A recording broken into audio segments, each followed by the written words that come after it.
Hello defence listeners, स्वागत है आप सबका एक और नए डिफेंस वीडियो में, जिसमें हम बात करने वाले हैं न्यू डिफेंस सैटेलाइट के बारे में, जो कि एक हाई रेजोल्यूशन ईओ यानी कि इलेक्ट्रो ऑप्टिकल सैटेलाइट होने वाली है। और ये satellite space based intelligence, surveillance and reconnaissance यानी कि ISR और इनकेस अगर प्राइमरी मिलिट्री सैटेलाइट किसी कारण से या फिर हमारे एनिमी द्वारा सैटेलाइट को डिसेबल कर दिया जाता है तो उस कंडीशन में ये बैकअप भी प्रोवाइड कर पाएगा। हम सब जानते हैं कि DRDO भारतीय डिफेंस के लिए एक अलग सैटेलाइट व्हीकल बना रही है, जो कि एक 3 स्टेज का सॉलिड प्रोपेलेंट रॉकेट होने वाला है। और ये रॉकेट सैटेलाइट को लो अर्थ ऑर्बिट में पहुंचाने में सक्षम होगा। साथ ही क्योंकि ये एक एरूड मोबाइल लॉन्च प्लेटफॉर्म होगा, तो इसका मतलब ये है कि DRDO बिना लॉन्च टाइम और डेट रिवील किए किसी भी जगह जो कि ओशन में कहीं भी हो सकती है वहां से लॉन्च कर सकती है। और ये सैटेलाइट इंडियन आर्मी, एयरफोर्स और नेवी को सर्विलांस, कम्युनिकेशन और नेविगेशन जैसे क्रूशियल डाटा को प्रोवाइड करवा पाएंगे। साथ ही किसी कॉन्फ्लिक्ट के दौरान यदि किसी पर्टिकुलर एरिया के ऊपर खास नज़र रखनी हो तो उस कंडीशन में ऐसे टाइप के लॉन्च व्हीकल बहुत ही ज़्यादा क्रूशियल हो जाएंगे, जहां बहुत ही कम टाइम में एक सैटेलाइट को लॉन्च करके उस पर्टिकुलर एरिया के ऊपर हम नज़र रख सकते हैं। और इस चीज़ की इंपॉर्टेंस और नीड हमें कारगिल में दिखाई दी थी, जहाँ USA ने कारगिल के दौरान टॉप पर यानी कि माउंटेन के ऊपर में छुपे हुए पाकिस्तानियों की लोकेशन देने से हमें इनकार कर दिया था, और जिसके कारण हमें हैवी लॉसेस भी देखने को मिले थे।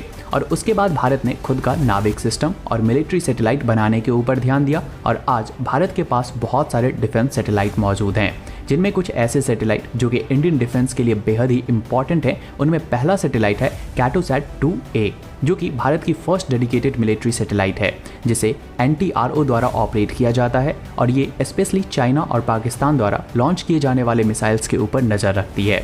और ऐसा करने वाला भारत एशिया का दूसरा कंट्री बना जो कि किसी भी कंट्री के मिसाइल के ऊपर नज़र बनाए रख सकती है, वो भी सैटेलाइट से। और अगर आप लोग सोच रहे हैं कि पहले नंबर पर चाइना होगा, तो नहीं, पहले नंबर पर जापान है। वहीं कैटोसैट 2A के बाद इसके सक्सेसर के रूप में भारत ने दूसरी डेडिकेटेड मिलिट्री सैटेलाइट कैटोसैट 2B को लॉन्च किया था, जो कि कैटोसैट 2A से भी ज़्यादा हाई रेजोल्यूशन में इमेज को कैप्चर करके प्रोवाइड करवाने में सक्षम था। भारत द्वारा इसके बाद इंडियन नेवी के ऑल ओवर द वर्ल्ड में अपने वॉरशिप से सिक्योर कम्युनिकेशन एस्टैब्लिश करने और इंडियन ओशन रीजन में 2000 नॉटिकल माइल्स तक के ऊपर नज़र रखने के लिए GSAT-7 को लॉन्च किया गया था, जो कि इंडियन नेवी के सभी worship, fighter aircraft, unmanned vehicle और ग्राउंड स्टेशन के बीच में एक सिक्योर कम्युनिकेशन को एस्टैब्लिश करने में हेल्प करता है। और नेवी के इस सैटेलाइट को रोहिणी के नाम से भी जाना जाता है। और जिस तरीके से कैटोसैट आर्मी के लिए, GSAT नेवी के लिए है, बस उसी तरीके से इंडियन एयरफोर्स के लिए GSAT-7A को लॉन्च किया गया था।